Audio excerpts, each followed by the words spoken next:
नमस्कार छात्र मित्रों, श्री स्वामीनारायण गुरुकुल चित्तल ई क्लास में आपका हार्दिक स्वागत है।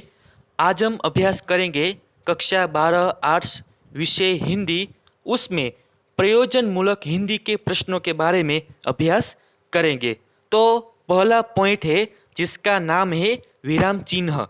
उसमें पहला प्रश्न है, अर्धविराम किसे कहते हैं?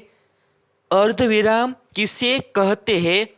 उत्तर है, लिखते समय वाक्य में अल्पविराम से कहीं अधिक देर रुकना होता है तो इसका प्रयोग किया जाता है।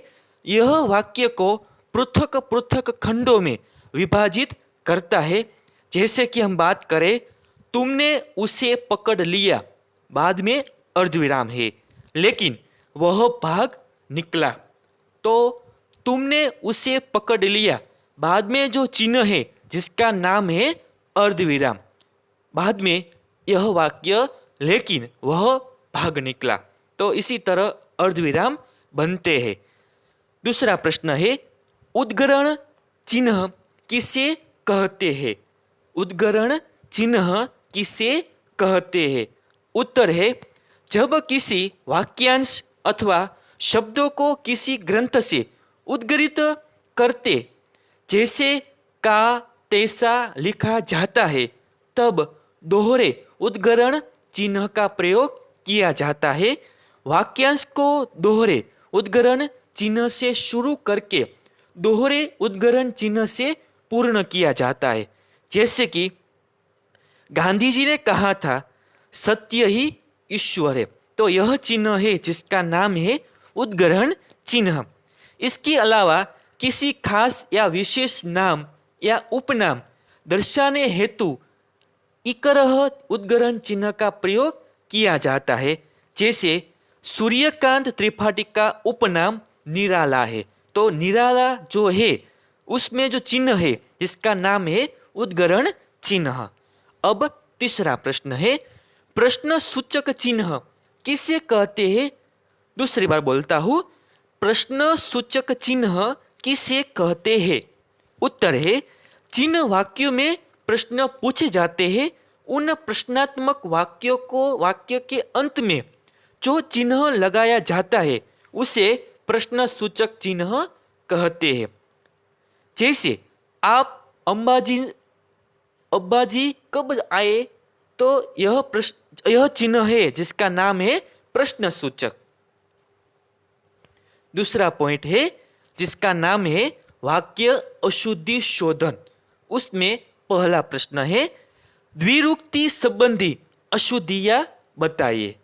द्विरुक्ति संबंधी अशुद्धियां बताइए। उत्तर, एक ही अर्थ वाले दो शब्दों का प्रयोग द्विरुक्त कहा जाता है, इसका प्रयोग अशुद्ध माना जाता है।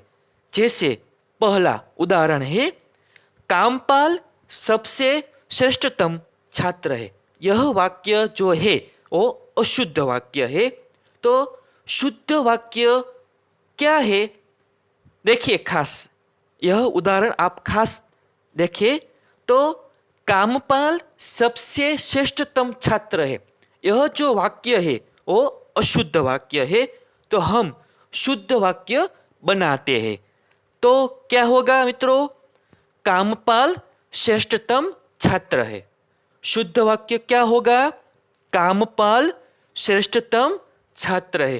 तो अशुद्ध वाक्य में सबसे जो शब्द है उसको हम निकालते हैं और जो बचा शब्द है यहाँ हम लिखते हैं। तो क्या होगा शुद्ध वाक्य? कामपाल श्रेष्ठतम छात्र है। इसी तरह दूसरा वाक्य हम देखें तो वह विलाप करके हुए रोने लगा। वह विलाप करते हुए रोने लगा। तो यह वाक्य जो है वो अशुद्ध वाक्य है, तो हम शुद्ध वाक्य बनाते हैं। तो क्या होगा?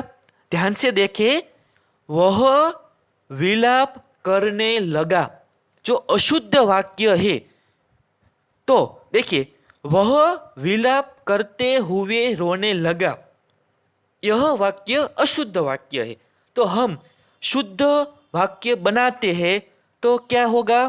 वह विलाप करने लगा।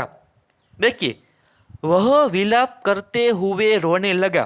करते हुए रोने लगा तो शुद्ध वाक्य क्या होगा? वह विलाप करने लगा। दूसरा, जिसका नाम है पदक्रम संबंधी अशुद्धियां बताइए। दूसरा जो है प्रश्न क्या है? पदक्रम संबंधी अशुद्धियां बताइए। उत्तर है, वाक्य में पहले कर्ता, फिर कर्म और बाद में क्रिया लिखी जाती है, इसे पदक्रम कहते हैं। पदक्रम संबंधी कुछ अशुद्धियां निम्नलिखित है। उसमें पहला उदाहरण हम देखें तो, चल रहा है धीरे धीरे वह, यह वाक्य अशुद्ध वाक्य है। फिर से, चल रहा है धीरे धीरे वह, तो शुद्ध वाक्य क्या होगा? वह धीरे धीरे चल रहा है। पदक्रम हम देखें, चल रहा है धीरे धीरे वह, उसका शुद्ध वाक्य है वह धीरे धीरे चल रहा है। दूसरा उदाहरण देखें तो, खा रहा है वह खाना, खा रहा है वह खाना, यह वाक्य अशुद्ध वाक्य है। तो शुद्ध वाक्य क्या होगा? वह खाना खा रहा है, वह खाना खा रहा है, यह शुद्ध वाक्य है। तीसरा प्रश्न है, वचन संबंधी अशुद्धियां लिखिए। वचन संबंधी अशुद्धियां लिखिए। तो उत्तर है, वचन संबंधी कुछ अशुद्धियां निम्नलिखित है। जैसे कि पहला उदाहरण है, 3 घटना घटित हुई, यह वाक्य जो है वो अशुद्ध वाक्य है। हम शुद्ध वाक्य बनाते हैं। तो 3 घटनाएं घटित हुई, अशुद्ध वाक्य क्या है? 3 घटना घटित हुई। शुद्ध वाक्य है, 3 घटनाएं घटित हुई।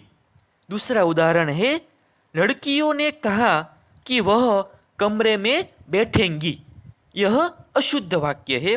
तो हम शुद्ध वाक्य बनाते हैं तो, लड़कियों ने कहा कि वे कमरे में बैठेंगी। शुद्ध वाक्य है, लड़कियों ने कहा कि वे कमरे में बैठेंगी। तीसरा उदाहरण है, इसी तरह, उसका प्राण निकल गया, यह वाक्य जो है वो अशुद्ध वाक्य है। क्या? उसका प्राण निकल गया, यह जो वाक्य है वो अशुद्ध वाक्य है। तो हम शुद्ध वाक्य बनाते हैं तो, उसके प्राण निकल गए, उसके प्राण निकल गए। तो इसी तरह हम अशुद्ध वाक्य को शुद्ध वाक्य बनाते हैं। यह वीडियो आपको पसंद आया हो तो उसको लाइक करें, शेयर करें और सब्सक्राइब भी करें। Thank you.